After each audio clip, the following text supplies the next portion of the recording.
Hello everyone, I am गुल महक और आइए मिलकर सॉल्व करते हैं इस हफ्ते का प्री मिक्स फॉर पॉलिटी। तो देखिए, इस हफ्ते के जो मैं क्वेश्चंस लेकर आई हूँ वो दो एस्पेक्ट से लेकर आई हूँ।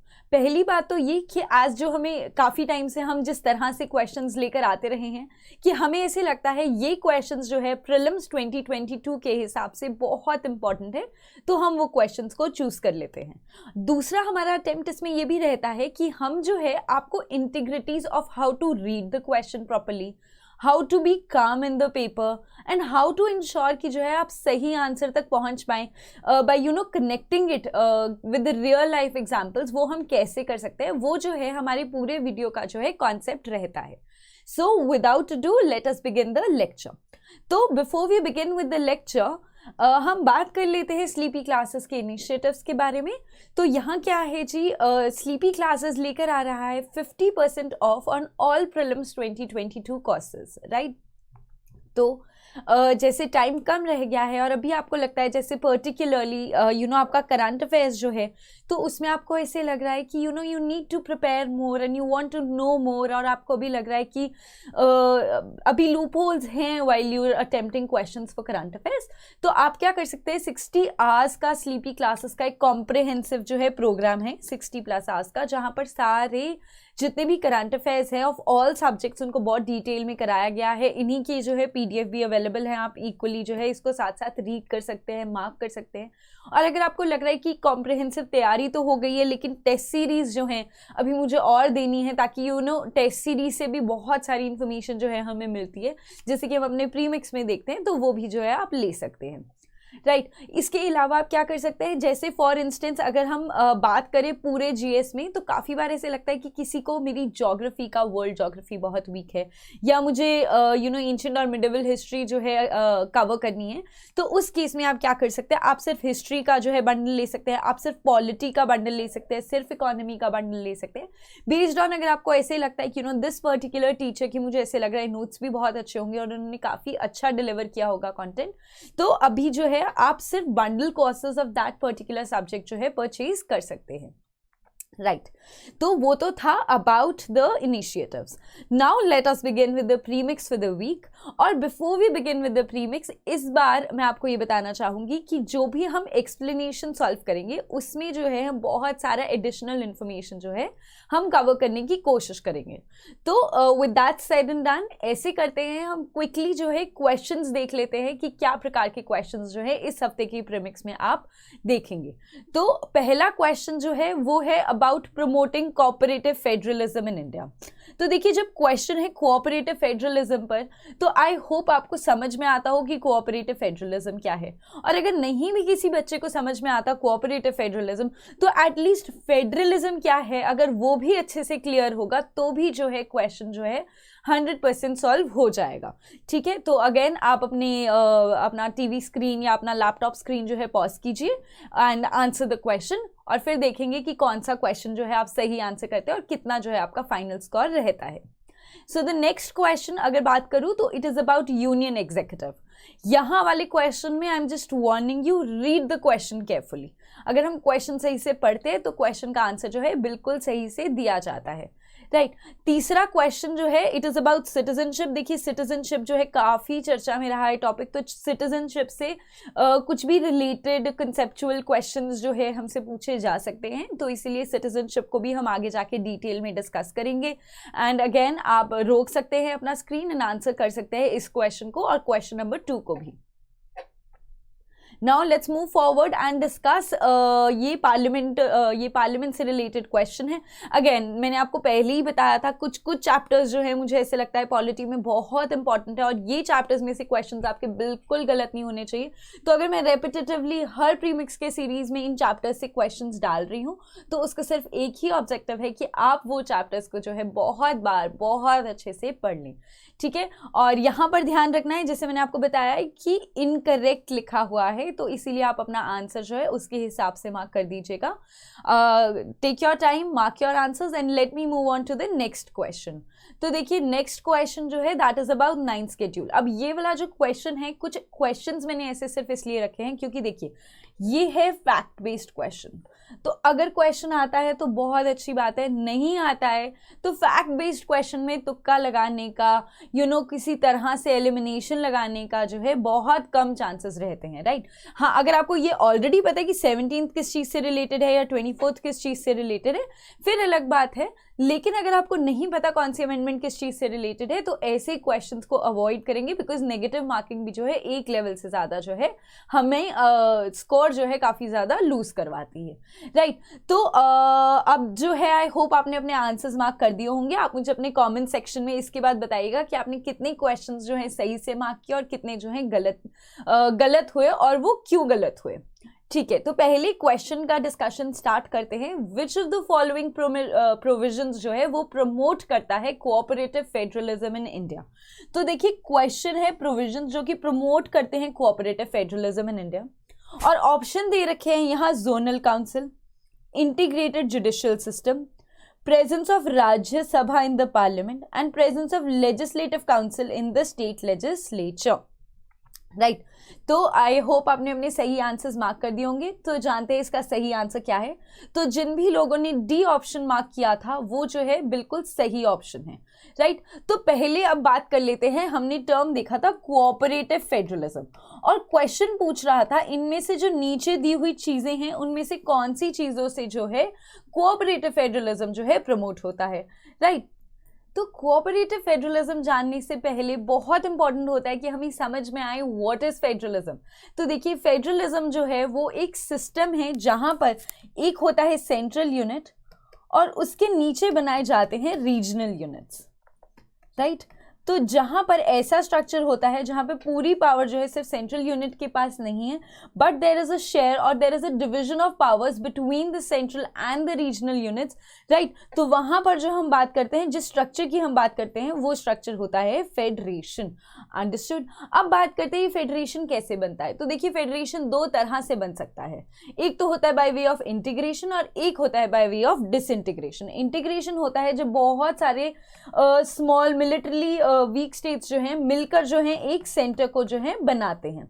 वेयर एज अगर हम डिसइंटीग्रेशन की बात करें, तो जैसे इंडिया में हुआ था कि अगर एक बहुत बड़ा कंट्री है और वो क्या करता है, रीजनल यूनिट बना देता है फॉर एडमिनिस्ट्रेटिव कन्वीनियंस, राइट। जब वो अपनी एडमिनिस्ट्रेटिव कन्वीनियंस के लिए जो है एक रीजनल यूनिट्स जो है सेंटर के नीचे जो है बनाने लग जाता है, तो तब हम बोलते हैं ये है फेडरेशन थ्रू डिसइंटीग्रेशन। तो अभी हमने जाना कि क्या होती है फेडरेशन। फेडरल स्ट्रक्चर अगर आपसे कोई पूछ ले तो आपको पता होना चाहिए, आपके माइंड में आ जाना चाहिए यही वाला डायग्राम, सेंटर और उसके नीचे बहुत सारे स्टेट्स। तो ये तो होता है फेडरेशन या फेडरल स्ट्रक्चर। और फेडरल स्ट्रक्चर दो टाइप से बन सकता है, या तो स्टेट्स जो है, देखिए स्ट्रक्चर है ये, अब जिस तरह से एरो घुमाएंगे उस तरह से बन जाएगा इंटीग्रेशन या डिसइंटीग्रेशन। अगर बहुत सारे स्टेट्स जो हैं मिलकर सेंटर बनाते हैं तो वो है इंटीग्रेशन, जैसे कि होता है यूएस में। और अगर सेंटर जो है नीचे पावर्स दे देता है स्टेट्स को, तो ये होता है डिसइंटीग्रेशन, जैसे कि हमने देखा है इंडिया के केस में। तो यहां तक तो हमारा टॉपिक था अबाउट फेडरेशन। अब बात करते हैं व्हाट इज कोऑपरेटिव फेडरलिज्म। तो देखिए, कोऑपरेटिव फेडरलिज्म जो है जब सेंटर और स्टेट हार्मनी में काम करे, स्मूथ गवर्नेंस जो है वो इंश्योर करे by working through harmony, by working in unity, right. जब आपस में जो है इनमें जो है एक बहुत अच्छा हार्मनी के साथ, बहुत अच्छे लिंकेज के साथ काम होता है, तो वो वाली जो फेडरलिज्म को जो है हम उसको बोलते हैं कोऑपरेटिव फेडरलिज्म। इसी के अगेंस्ट एक टर्म आ जाती है कॉम्पिटिटिव फेडरलिज्म। कॉम्पिटिटिव फेडरलिज्म होता है जब दोनों यूनिट्स जो हैं, मतलब सेंटर और स्टेट्स अमंग्स देमसेल्व्स जो है कंपीट करती हैं और कंपीट करके बेटर होती है, तो उसको बोलते हैं कॉम्पिटिटिव फेडरलिज्म। अंडरस्टूड। अब जो है क्वेश्चन के ऊपर वापस जाते हैं और क्वेश्चन देखते हैं क्या पूछ रहा है। तो क्वेश्चन पूछ रहा है कि इनमें से कौन सी चीजों से जो है कोऑपरेटिव फेडरलिज्म जो है प्रमोट होता है, राइट। तो देखिए, पहला उसने बोला है जोनल काउंसिल। तो बात करते हैं जोनल काउंसिल्स के बारे में। तो क्या होते हैं जोनल काउंसिल्स, अगर हमें ये पता होगा तभी जो है हम आंसर कर पाएंगे कि क्या कोऑपरेटिव फेडरलिज्म, मतलब कि सेंटर और स्टेट्स जो है हार्मोनियसली काम करें, क्या वो प्रमोट होता है जोनल काउंसिल से या नहीं। तो क्या होते हैं जी जोनल काउंसिल्स? जोनल काउंसिल्स को जो है ईयर 1957 में सेटअप किया गया था अंडर स्टेट्स रीऑर्गेनाइजेशन एक्ट 1956। इनका जो काम होता है वो डिफरेंट स्टेट्स के जो है इश्यूज को जो है रिजॉल्व करने का होता है। तो जोनल काउंसिल्स में पूरे इंडिया को जो है 5 जोनल काउंसिल्स में जो है डिवाइड कर दिया गया। फिर वो जो जोनल्स थे, हर जोन के अंदर जो है मल्टीपल जो है स्टेट्स आए, और वो multiple states along with centre जब बैठकर अपने इश्यूज डिस्कस करते हैं तो उसे कहते हैं जोनल काउंसिल का मीटिंग।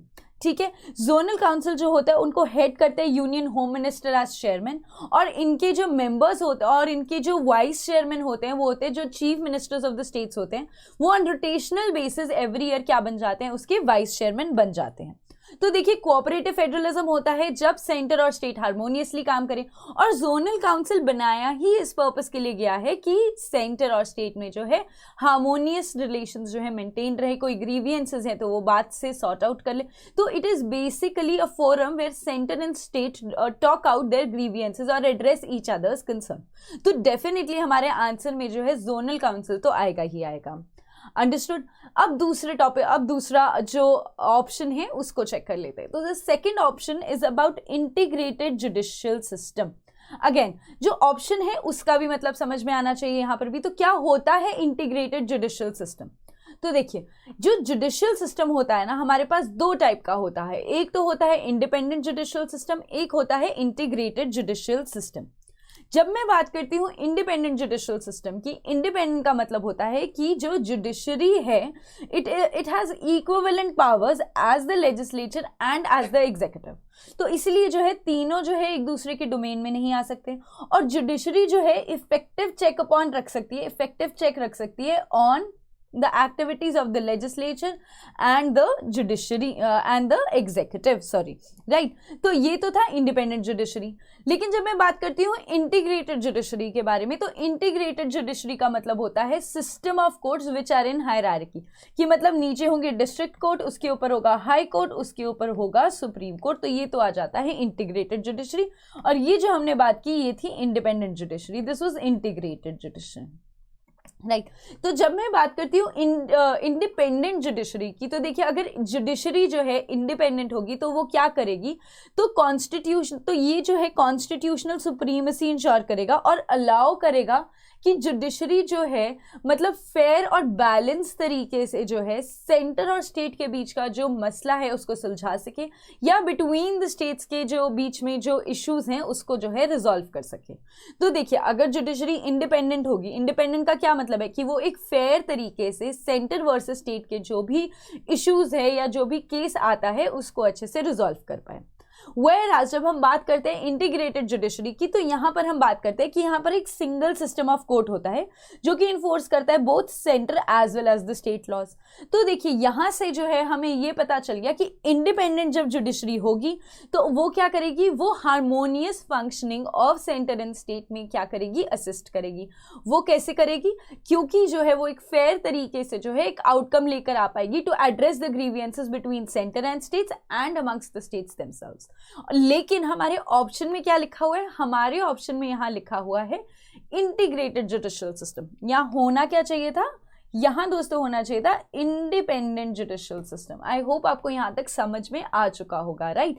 तो ये टेबल जो है इसीलिए मैंने आपको जो है रेफरेंस के लिए दिया हुआ है कि इंटीग्रेटेड का तो मतलब है एक के नीचे एक, लेकिन जब हम इंडिपेंडेंट की बात करते हैं तब जो है वो फेयर तरीके से जो है फेडरल स्ट्रक्चर में जो है इन स्ट्रक्चर जो है इंश्योर कर सकती है, राइट। तो ये 2 ऑप्शंस देख लिए। अब बात करते हैं तीसरे ऑप्शन की। तो क्या है हमारे पास तीसरा ऑप्शन, तीसरा ऑप्शन था the presence of Rajya Sabha in the parliament. तो देखिए कैसे अगर राज्यसभा प्रेजेंट होगी इन द पार्लियामेंट तो उससे जो है कोऑपरेटिव फेडरलिज्म जो है इंश्योर होगा।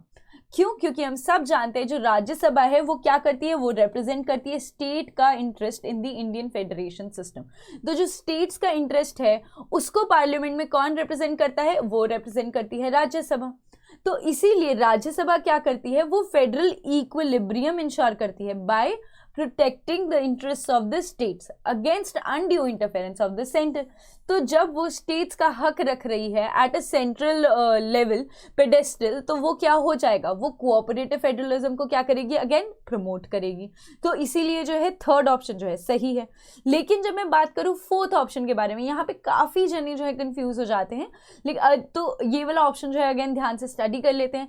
बात करते हैं presence of legislative council in the state legislature. तो देखिए लेजिस्लेटिव काउंसिल जो है वो पर्टिकुलरली स्टेट्स का जो इंटरेस्ट है वो आगे नहीं रख रहा विजावी सेंटर, वो तो कौन करता है, राज्यसभा। तो लेजिस्लेटिव काउंसिल को हम कंपेयर कर देते हैं with Rajya Sabha as the upper house दोनों केसेस में। लेकिन इसका जो पर्पस है और जो राज्यसभा का पर्पस है उसमें काफ़ी डिफरेंस है, राइट। तो इसीलिए लेजिस्लेटिव काउंसिल जो है जब हम बात करते हैं तो हम देखते हैं कि उसकी जो मेंबरशिप है अगर वो हम जाने तो वो किसी भी तरह से प्रमोट नहीं कर रहा है फेडरलिज्म को, राइट। लेकिन राज्यसभा का जो पूरा इंटरेस्ट है वो क्या है, प्रमोट करना द इंटेंट ऑफ फेडरलिज्म, ठीक है। तो इसीलिए जो है ये जो है कोऑपरेटिव फेडरलिज्म को जो है इंश्योर उस तरह से नहीं करता। कोऑपरेटिव फेडरलिज्म क्या होता है, नेशनल और स्टेट जब दोस्ती कर लेते हैं, हार्मनी में चलते हैं, यूनिटी में चलते हैं, राइट। तो ये तो पहला क्वेश्चन था अबाउट कोऑपरेटिव फेडरलिज्म। तो देखिए अब यहाँ पर I will give you a tip before we leave this question. तो क्या टिप है मेरे पास, टिप ये है कि कई बार क्या होता है फैंसी टर्म्स आ जाती हैं। सपोजिटली आप first year in your preparation थे और आपको लगा कि क्वेश्चन आ गया कोऑपरेटिव फेडरलिज्म के बारे में, लेकिन अगर आपका बेसिक्स क्लियर है तो आपको ये समझ में आना चाहिए कि ये क्वेश्चन अगर किसी बच्चे को डेफिनेशन ऑफ फेडरलिज्म जो है अगर क्लियर है, फेडरेशन क्या है, फेडरल स्ट्रक्चर क्या है, फेडरलिज्म क्या है, अगर वो डेफिनेशन क्लियर है तो उससे भी जो है क्वेश्चन सॉल्व हो जाएगा। तो इसीलिए कभी भी ऐसा लगता है कि क्वेश्चन डिफिकल्ट है, बिल्कुल बेसिक्स पे जाना है, घबराना नहीं है और सोचना है कि क्या मुझे इसमें से क्या आता है, फिर जो है उसका अप्लाइड कॉन्सेप्ट जो है हर ऑप्शन में लगाना है। जैसे हमने यहाँ पर देखा हर ऑप्शन की हर चीज़ जो है अगर आपको क्लियर होगी कंसेप्चुअली तो क्या होगा, आंसर तक पहुंचना पॉलिटी में बहुत आसान हो जाएगा। तो when I talk two aspirants काफ़ी बार मुझे ऐसे लगता है कि वो लक्ष्मीकांत को याद कर रहे हैं, कोई भी हमारी जो भी स्टैंडर्ड टेक्स्ट बुक है या कोई इंस्टीट्यूट के नोट्स हैं या डीडी बसु है, whatever book you are referring to, book को याद करना is one aspect, but book को समझना कि उसमें क्या लिखा हुआ है इज़ अनदर एस्पेक्ट। और इस पर जो है कंसेप्चुअल क्लैरिटी पर जो है फोकस करना बहुत ज़रूरी है। वाई, बिकॉज 2017 ऑनवर्ड्स जितने भी क्वेश्चंस यूपीएससी पहुंच रहा है, तो जिस तरह से हमने इस क्वेश्चन को डिस्कस किया, यूपीएससी चाहता है हर क्वेश्चन का आंसर इसी तरह से एग्जाम हॉल में बैठकर क्या करें, एनालाइज करें। अंडरस्टूड। और जाने से पहले इसी क्वेश्चन में जो है I will want to give you a little more additional information. तो देखिए और कौन सी बॉडीज हैं जो कि प्रमोट करती हैं कोऑपरेटिव फेडरलिज्म इन इंडिया, तो वो है inter state council, zonal council, inter state water dispute council, NITI Aayog, again इनका तो पर्पस ही यही है। जीएसटी काउंसिल सेंटर और स्टेट को जो है इकट्ठे बिठाता है ताकि टैक्स रिलेटेड इश्यूज जो है वो डिस्कस कर सके, राइट। तो ये तो था ऑल अबाउट कोऑपरेटिव फेडरलिज्म, कौन सी बॉडीज उसको प्रमोट करती है, क्या होता है कोऑपरेटिव फेडरलिज्म, और हमने साथ ही साथ जोनल काउंसिल्स भी देख लिए, इंटीग्रेटेड और इंडिपेंडेंट जुडिशरी भी देख लिया, राइट। तो अब बढ़ते हैं आगे नेक्स्ट क्वेश्चन के ऊपर। नेक्स्ट क्वेश्चन है अबाउट यूनियन एग्जीक्यूटिव। तो बोल रहे हैं कि यूनियन एग्जीक्यूटिव का पार्ट कौन कौन है, president, vice president, prime minister, council of ministers and controller and auditor general of India. साथ ही साथ नेक्स्ट ऑप्शन में हमें बोलते हैं कि जो प्राइम मिनिस्टर हैं वो है head of the Indian state. तो हमें जो है बताना है इनमें से कौन सा ऑप्शन करेक्ट है। आई होप ये आंसर जो है आप सब लोगों ने बिल्कुल सही दिया होगा, राइट। तो ये वाला जो क्वेश्चन है इसका आंसर कैसे डिराइव करना है, आइए चलिए देखते हैं। तो यहाँ क्या हो रहा है ना, यहाँ पूरा क्वेश्चन जो है वो ट्रिक का क्वेश्चन है। क्या होता है, बहुत बार यूपीएससी एस्पिरेंट्स ये गलती करती है। इनफैक्ट जब मैंने एग्जाम दिया था तो तब मैंने भी यही गलती की थी कि जो क्वेश्चन हमें लगता है ना कि ये तो सिंपल क्वेश्चन है, तो सी जब पेपर देखते हैं और पेपर में 100 क्वेश्चंस लगते हैं तो ऐसे लगता है बहुत सारे करंट अफेयर्स के क्वेश्चंस तो मुझे नहीं आते। तो जो क्वेश्चन हम आते होते हैं ना उसमें हम क्या कर जाते हैं, we start to hurry in that question, और हरी में जो है हमारा आंसर क्या हो जाता है, गलत। क्यों? क्योंकि हमने ध्यान से क्वेश्चन को पढ़ा ही नहीं होता। अब बढ़ते हैं आगे और देखते हैं मैं ऐसा क्यों कह रही हूँ। मैं आपको ऐसा इसलिए कह रही हूँ क्योंकि पहली लाइन में आपसे पूछा हुआ है the union executive consist of president, ठीक है, वाइस प्रेसिडेंट, ठीक है, prime minister, council of ministers. कई बार हम क्या करते हैं, यहाँ तक ही क्वेश्चन पढ़ते हैं और अज्यूम कर लेते हैं कि नीचे वाली लाइन भी सही होगी, लेकिन यहाँ लिखा हुआ है comptroller and auditor general of India, which is wrong, right. तो यहाँ पर क्या आना चाहिए था, उसकी जगह आना चाहिए था attorney general of India. CAG of India जो है वो एग्जीक्यूटिव का पार्ट फॉर्म नहीं करते, whereas attorney general of India जो है फॉर्म करते हैं part of the executive council, ठीक है, but the union executive, right. But क्या हो जाता है, हम हरी करते हैं, हमें ऐसे लगता है कि ठीक होगा क्योंकि हमारे माइंड ने उसी इंफॉर्मेशन को उसी तरह से प्रोसेस करने का जो है ठाना होता है, तो क्या हो जाता है, क्वेश्चन गलत हो जाता है। सिमिलरली ऐसे बहुत बार मुझे कैंडिडेट्स आके बताते हैं कि जब ऐसा स्टेटमेंट नजर आता है prime minister is the head of the Indian state, तो क्या पढ़ते हैं, अपने माइंड में उसको पढ़ते ही यहाँ है प्रेसिडेंट। तो जब आप प्रेसिडेंट पढ़ोगे और उसको सही मार्क करके आओगे तो लेकिन ये क्या हो जाएगा, ये ब्लंडर हो जाएगा, ये एक हो जाएगा बहुत बड़ा एरर। तो दोस्तों हमें क्या करना है, हमें we need to keep calm and read the questions carefully. मैंने स्पेशली यहाँ पर इसीलिए लगाया है so that I can stress upon the fact कि ध्यान से कामली क्वेश्चंस पढ़ने हैं और आंसर करने हैं क्वेश्चंस केयरफुली। तो जिसका भी ये आंसर गलत हुआ है, it's a warning to you guys, prelims 2022 से पहले बहुत कामली जो है क्वेश्चंस को आंसर करना है। तो इसका आंसर आई होप आप सबको पता होगा कि प्रेसिडेंट जो है वो है head of the Indian state और प्राइम मिनिस्टर जो है नहीं है। क्विकली रिवाइज कर लेते हैं यूनियन एग्जीक्यूटिव। तो देखिए article 52 to article 78 in part 5 of the constitution जो है डील करता है यूनियन एग्जीक्यूटिव के साथ। कौन कौन होते हैं इसका मेंबर जो है वो हम देख चुके हैं, और प्रेसिडेंट जो होते हैं वो क्या होते हैं, head of the Indian state. साथ ही साथ वो क्या होता है, फर्स्ट सिटीजन ऑफ इंडिया भी कहा जाता है, और एक्ट करते हैं as symbol of unity, integrity and solidarity of the nation. तो देखिए क्वेश्चन बिल्कुल सिंपल था, लेकिन ऐसे क्वेश्चंस ही आपको यूपीएससी देता है। और यहाँ हमारा काम क्या है, हमारा काम सिर्फ ये नहीं है कि मैं आपको जो है ज़्यादा से ज़्यादा कंटेंट दे सकूँ इस वीडियो में, हमारा काम ये है कि हम मिलकर क्वेश्चन सॉल्व करें और जो गलतियाँ होती हैं क्वेश्चन सॉल्विंग में उनको रिमूव करें। क्योंकि जो कंटेंट की गलतियाँ हैं, जो कंटेंट पढ़ने की बात है वो सेपरेट है, लेकिन पेपर को सॉल्व करना भी अपने आप में एक स्ट्रैटेजी है। अंडरस्टूड। तो बढ़ते हैं आगे, let's talk about the third question. तो third question is about citizenship in India. तो दो क्वेश्चन जो है इसके नीचे हमें पूछे गए हैं। पहला जो स्टेटमेंट है वो है कि in US both a citizen by birth as well as a naturalized citizen are eligible for the office of president. दूसरा, in India only a citizen by birth and not a naturalized citizen are eligible for the office of the president. तो इनमें से हमें बताना है कि कौन सा स्टेटमेंट है करेक्ट स्टेटमेंट। तो आई होप आपने मार्क किया होगा इसका आंसर डी, क्योंकि ये दोनों ही स्टेटमेंट क्या हैं, गलत हैं। अगेन ये कैसा क्वेश्चन डाला गया था, एक क्विज क्वेश्चन डाला गया था। क्यों? क्योंकि आंसर आई होप आप सबको इसका आता होगा, लेकिन यहाँ पर क्या कर जाते हैं हम गलती कर जाते हैं क्योंकि हम ध्यान से क्वेश्चंस नहीं पढ़ते।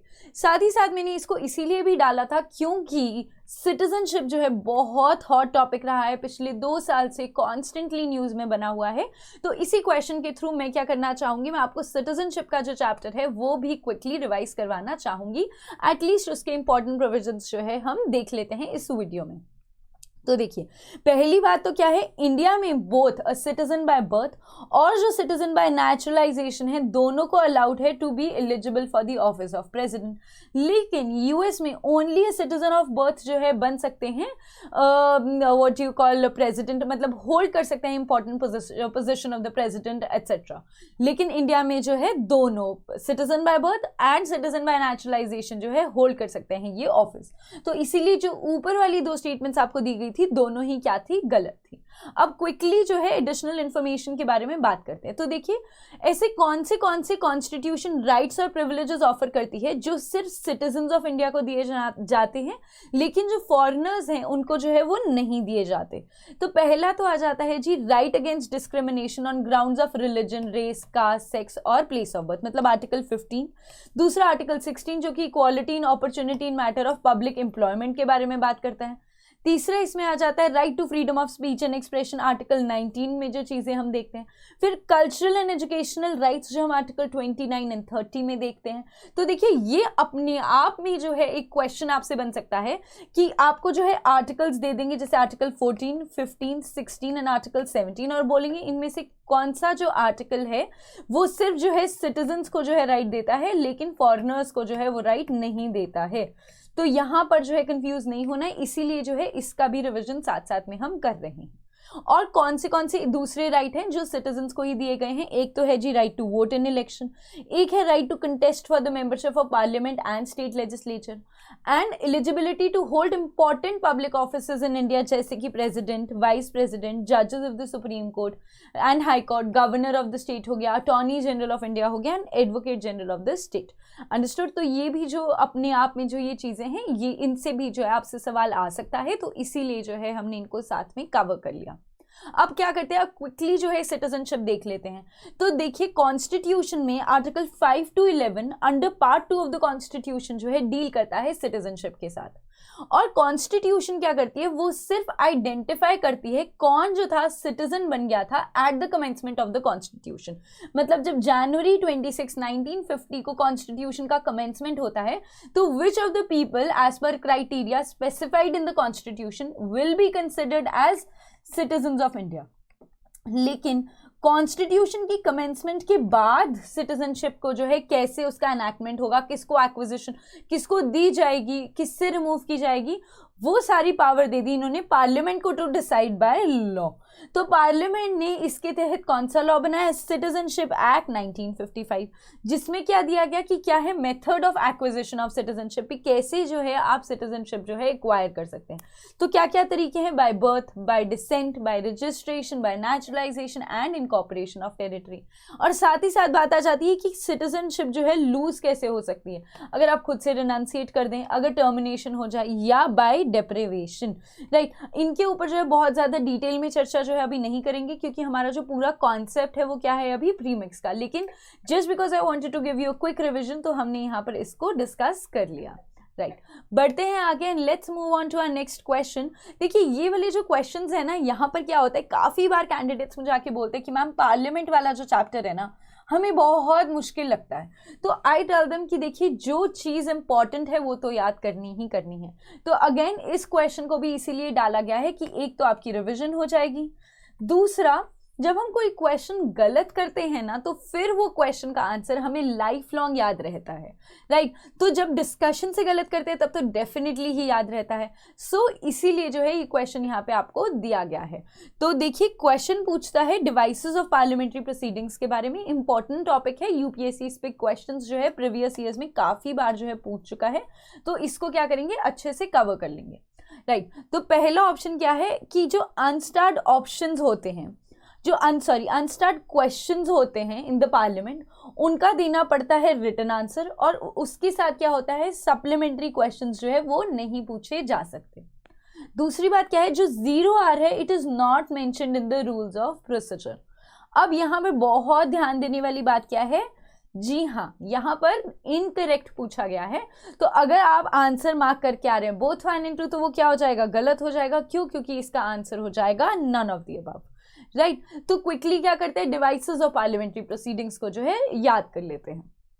तो देखिए जो फर्स्ट आर होता है हर बार पार्लियामेंट्री सिटिंग का, उसको स्लॉट किया जाता है, उसको हम कह सकते हैं एलोकेट किया जाता है फॉर क्वेश्चन आर। और क्वेश्चन आर का क्या मतलब होता है, इसका मतलब होता है इस आर में मेंबर्स जो हैं क्वेश्चंस पूछ सकते हैं और मिनिस्टर्स जो हैं वो उसका आंसर कर सकते हैं। और क्वेश्चंस जो होते हैं वो होते हैं 3 टाइप के, एक तो होते हैं जी स्टार्ट क्वेश्चन, एक होते हैं अनस्टार्ट क्वेश्चन, और एक होते हैं short notice question. Start question कौन से होते हैं, जहां पर क्या होता है ओरल आंसर मांगा होता है। तो देखिए अगर ओरल आंसर देंगे तो आप क्या कर सकते हैं, आप सप्लीमेंट्री क्वेश्चंस नेचुरली पूछ सकते हैं। आपको किसी ने आंसर दिया कि ए ऐसे इसलिए हुआ था क्योंकि बी ने कहा था, तो वो पूछ सकते हैं ना कि बी ने किस वजह से कहा था। क्यों? क्योंकि आप ओरल कॉन्वर्सेशन में है। लेकिन अगर मैं बात करूं अनस्टार्ट क्वेश्चन की, तो उसमें क्या है वो रिक्वायर करते हैं रिटन आंसर। तो आपको याद रखना है इस तरह से कि जहां पर अनस्टार्ट क्वेश्चन है वो रिक्वायर करते हैं एक रिटन आंसर, और जहां रिटन आंसर मांगते हैं वहां क्या है सप्लीमेंट्री क्वेश्चंस के नॉट फॉलो। और इसके बाद बात कर लेते हैं कि 0R क्या होता है। तो हमने अभी तक देखा कि क्वेश्चन आर क्या था, अब बात करते हैं 0R के बारे में। तो 0R की सबसे इंपॉर्टेंट बात यह है कि ये मेंशन नहीं है in the rules of procedure. क्यों? क्योंकि ये तो इसीलिए क्या बन जाता है, ये बन जाता है कि इनफॉर्मल डिवाइस जो कि अवेलेबल है to the members of parliament to raise matters without any prior notice, right. क्यों? क्योंकि क्वेश्चन आर में जैसे हमने देखा शॉर्ट आंसर क्वेश्चन, तो इसमें क्या था, शॉर्ट नोटिस क्वेश्चन, सॉरी, इसमें क्या था, इसमें हमें देना पड़ता है 10 डेज से लेस का प्रियोर नोटिस, राइट। तो यहाँ पर जो हो रहा है बात, वो हो रही है 0R के बारे में, राइट। और ये तो था सब कुछ 0R के बारे में। और यहाँ पर इंपॉर्टेंट बात यहाँ पे ये भी आ जाती है कि जो 0R है वो स्टार्ट होता है immediately after the question hour and last until the agenda of the day, मतलब कि regular business of the day जो स्टार्ट नहीं हो जाता। तो पहले आ जाता है क्वेश्चन आर, उसके बीच में जो टाइम मिलता है आ जाता है 0R, इमिडिएटली उसके बाद क्या स्टार्ट हो जाता है, regular business of the day. और 0R कब से इन एग्जिस्टेंस में है, सिंस 1962 से ही जो है 0R is in existence. Understood. अब मूव करते हैं फॉरवर्ड एंड बात करते हैं 5th क्वेश्चन के बारे में, जो है 9th शेड्यूल के बारे में। तो देखिए बात होती है कि जो 9th शेड्यूल था वो कौन से अमेंडमेंट एक्ट से जो है इंट्रोड्यूस किया गया था। तो अगेन ये बिल्कुल फैक्ट बेस्ड क्वेश्चन है और यहाँ पर जो है ये सिर्फ एक टिप देने के लिए रखा गया है। पहली बात तो इससे जो है आपकी नॉलेज टेस्टिंग हो रही है, राइट। इस मोमेंट पर जो है आपको ऐसे क्वेश्चंस आने बहुत ज़रूरी हैं। क्यों? क्योंकि यूपीएससी के एकदम फेवरेट क्वेश्चंस है कि कॉन्स्टिट्यूशनल अमेंडमेंट एक्ट्स में से जो इम्पॉर्टेंट सिग्निफिकेंट चेंजेस वाले हैं वो जो है डेफिनेटली यूपीएससी एक्सपेक्ट करता है कि अब तक जो है आपको आने चाहिए, ठीक है। तो पहली तो है नॉलेज टेस्टिंग और दूसरा जो है टिप है, वो टिप ये है कि लीव अगर जो है आपको ऐसे क्वेश्चंस नहीं आते हैं, राइट। अगर ये याद है, हाँ, अगर एलिमिनेशन से 24th कौन सा और 17th कौन सा याद है तो फिर जो है हम फर्स्ट और नन ऑफ द अबव में से सोच सकते हैं, लेकिन अगर नहीं याद है तो नहीं अटेम्प्ट करेंगे, राइट। तो अब बात कर लेते हैं 9th शेड्यूल के बारे में क्विकली। देखिए 9th शेड्यूल जो था उसको ऐड किया गया था by the first constitutional amendment act of 1951, right. और इसके अंदर क्या एडिशनल इंफॉर्मेशन है, देखिए आर्टिकल 31B में जो है ये 9th शेड्यूल के बारे में बात किया जाता है, जो कि फर्स्ट अमेंडमेंट एक्ट से आया था। और आर्टिकल 31B भी जो है उसी से आया था, जिसमें लिखा गया है कि एक्ट्स और रेगुलेशंस जो कि 9th शेड्यूल के अंदर डाल दी जाएंगी उनको जो है चैलेंज नहीं किया जा सकता और इनवैलिड नहीं ठहराया जा सकता अगर उनमें से कोई भी जो है फंडामेंटल राइट्स का जो है वॉयलेशन करती है। तो 9th शेड्यूल में जितने भी लॉज एंड एक्ट्स हैं वो अगर फंडामेंटल राइट्स को वॉयलेट भी करते हैं तो भी उनको क्या है, प्रोटेक्शन जो है दी गई है, राइट। तो यहाँ पे पहले हम बात करते हैं, यहाँ पे कम थे, अब जो नंबर है ये बढ़ गया है। जो यहाँ पर एक्ट स्टेट लेजिस्लेचर से डील करते हैं तो वो तो बात है land reform and abolition of zamindari से रिलेटेड जो है उनके अंदर कंटेंट है, और जो पार्लियामेंट से डील करते हैं उसके अंदर बाकी चीज़ों से रिलेटेड कंटेंट है। लेकिन इंपॉर्टेंट बात यह है कि हमने बात तो किया कि फंडामेंटल अगर वो फंडामेंटल राइट्स वायलेट करते हैं तो उनको क्या दी गई है, प्रोटेक्शन दी गई है। हाउसोएवर सुप्रीम कोर्ट ने जो है 2007 में ही जो है रूलिंग निकाल दी थी कि ये जो लॉज हैं ये इंक्लूड होंगे and they will be open to judicial review, understood. तो 1973 में जो है सुप्रीम कोर्ट ने बोला था कि आफ्टर 1973 ऐसे जितने भी लॉज डाले गए हैं they are open to judicial review, understood. तो यहाँ तक तो था हमारा premix for the day. I hope आपको ये लेक्चर पसंद आया हो and let me know in the comment section कि कितने जो है आपके मार्क्स बने हैं, राइट। और जाने से पहले क्विकली बात कर लेते हैं कि हमारे करंट अफेयर्स क्रैश कोर्स के बारे में मैंने पहले भी बताया था कि पूरा सिलेबस जो है 60 आवर्स से कम में जो है कवर हो रहा है, बहुत कॉम्प्रिहेंसिव है। और साथ ही साथ एट दिस मोमेंट जो हम बात करते हैं इंपॉर्टेंस ऑफ टेस्ट सीरीज वो बहुत बढ़ जाता है। तो आप क्या कर सकते हैं, यहाँ से जो टेस्ट है वो ले सकते हैं 50% ऑफ पे, बहुत ही ज़्यादा रीजनेबल प्राइसेस पर जो है स्लीपी क्लासेस आपके लिए सब कुछ लेकर आ रहा है। Thank you.